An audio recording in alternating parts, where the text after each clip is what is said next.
Hello students, I Dr. P.C. Vasist, Professor and Head GL Bajaj Institute of Technology and Management, Greater Noida, welcome you all in the second lecture on disk scheduling. In my first lecture of Unit 5th, I have covered two important disk scheduling algorithms, that is FCFS, first come first serve, and second algorithm, that is SSTF, shortest seek time first scheduling. These are the two disk scheduling algorithms which we have covered in the first lecture of Unit 5. Now in this lecture, we will cover remaining four disk scheduling algorithms, that is scan, and in other words, it is again called as elevated scheduling. Second for the day is C-scan, that is circular scan scheduling.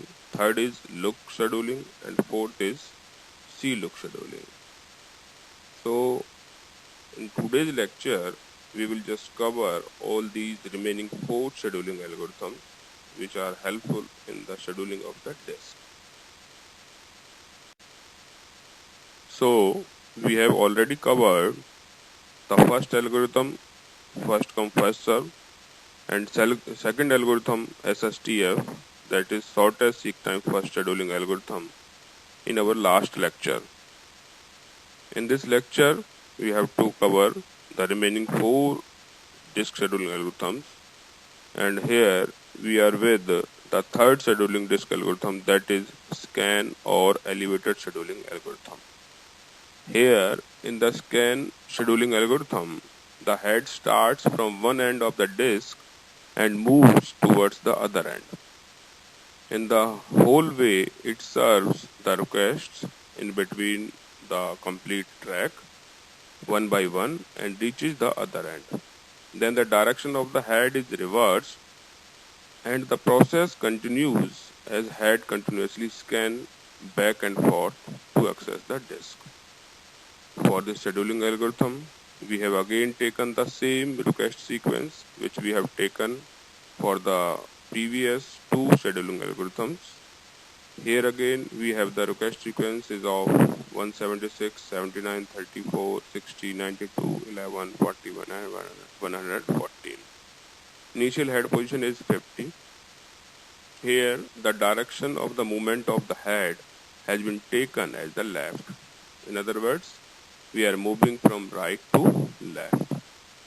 The chart, the explanation, how the head will move, how this request will be served has been discussed over here, and this example will be shown in the second slide.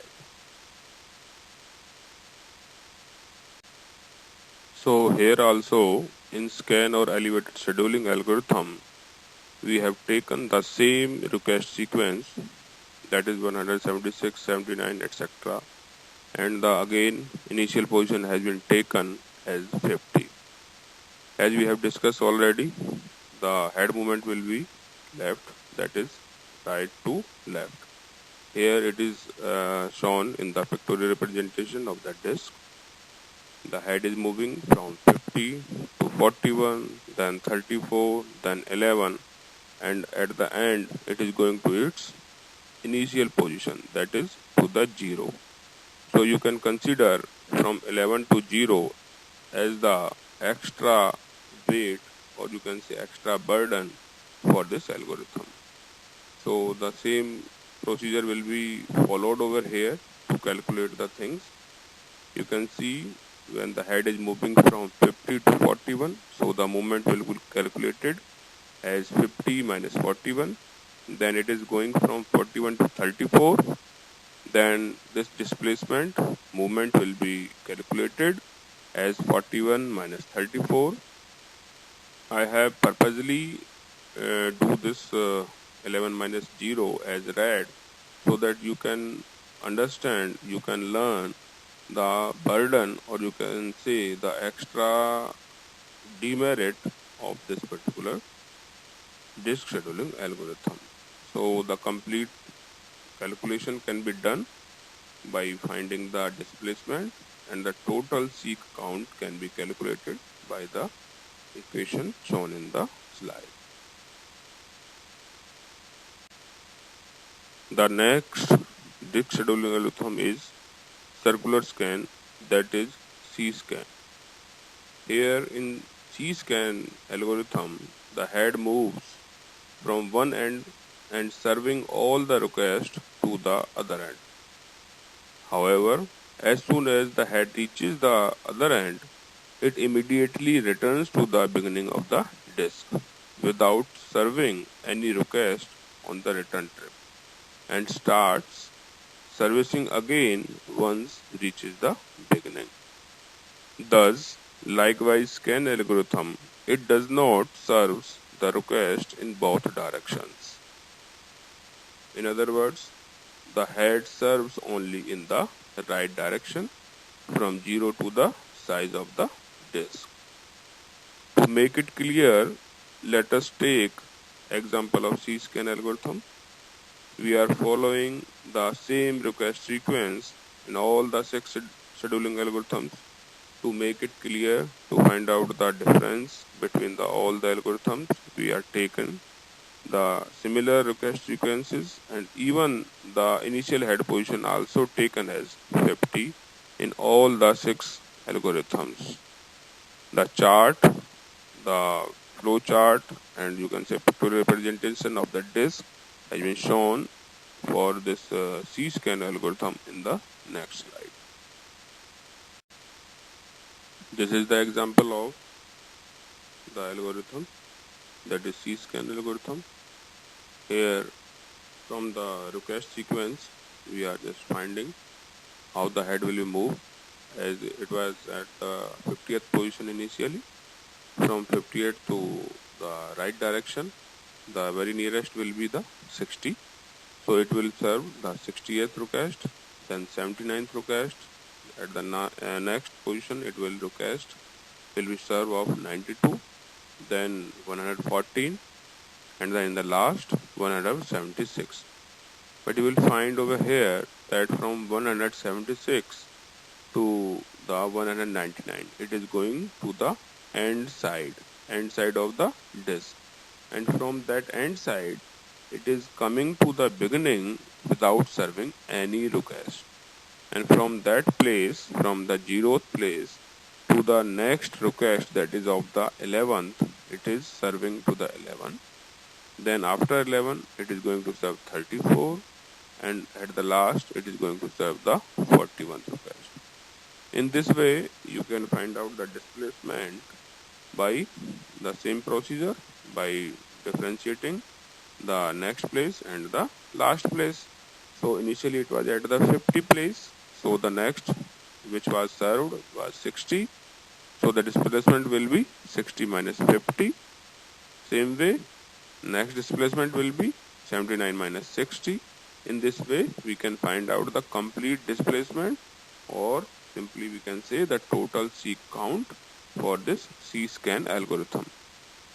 Here you will see I have purposely marked red to 199 minus 0, because from 199 to the 0, it is not serving to the request. This is their internal process. This is the disk internal process. So again, it has not been counted. It has not been taken in the consideration while finding the total seek count for this particular algorithm.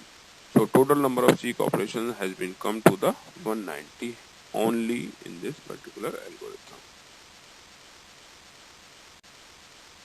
The next scheduling algorithm is look scheduling algorithm.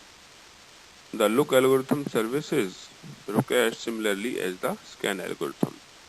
Meanwhile, it also looks ahead as if there are more tracks that are needed to be served in the same direction.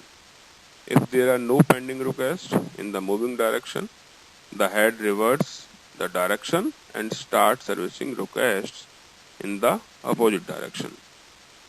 In other words, in look scheduling, likewise scan and C-scan algorithm, the head does not necessarily go to the end track.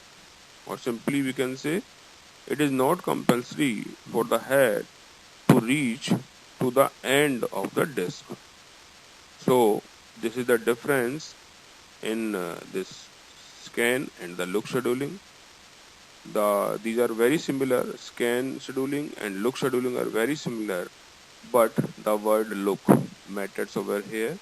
And what is it matters? It matters that if there is no request at the end side or at the beginning side, it does not go necessarily to the end or to the beginning.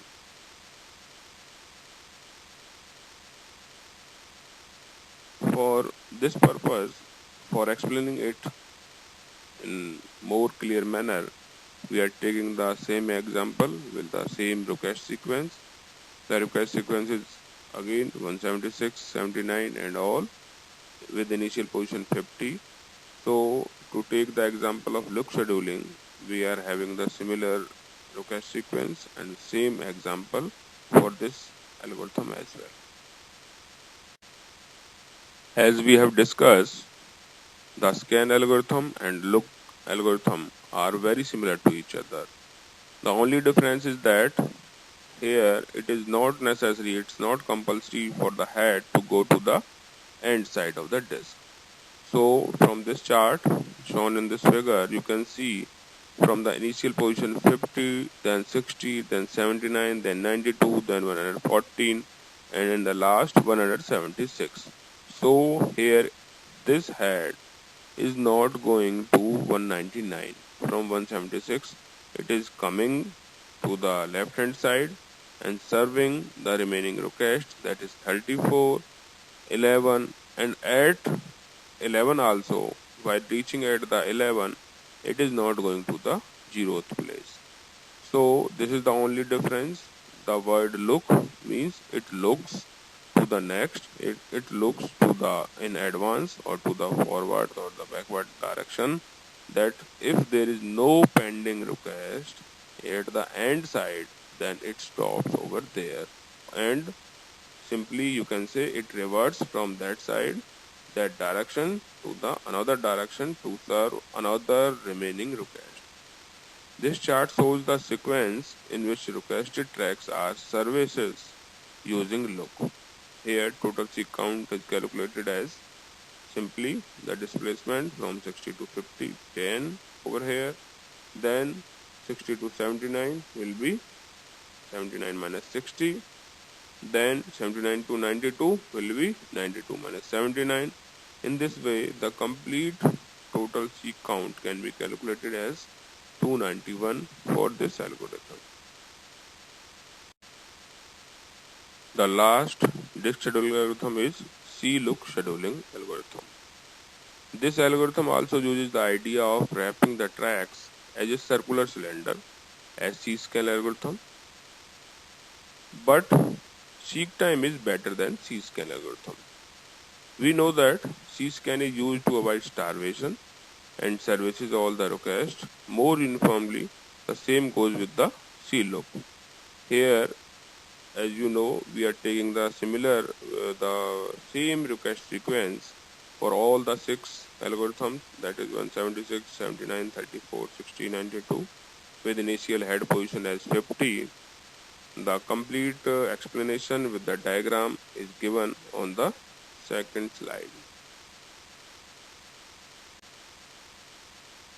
Likewise, the C-scan, here C-look means we are moving in the circular direction, a cylindrical direction. Here the head is serving from 50 to 60, 79, 92, 114 and not going to the 199. After serving 176, it is going to the initial position, or you can say the last request which is to be served in the left hand side. So it is 11 over here. After 11, it is serving 34 and then the 41. So in this way, both algorithms, this algorithm and the algorithm previous to it, they are not going to the end sides of the head. End side of the disk. they are serving only in between the places, in between the minimum request and the maximum request. Simply, why I'm saying minimum or the maximum here, very analogy, the request which are less than 50 are will be in the left side, and the requests which are greater than 50 will be on the right side. So I am saying minimum to the left hand side and maximum to the right hand side request. So it is serving to the all the requests previously one in one direction, that is from left to right. Then it is again serving from the left to right by reaching to the initial request, that is the minimum request.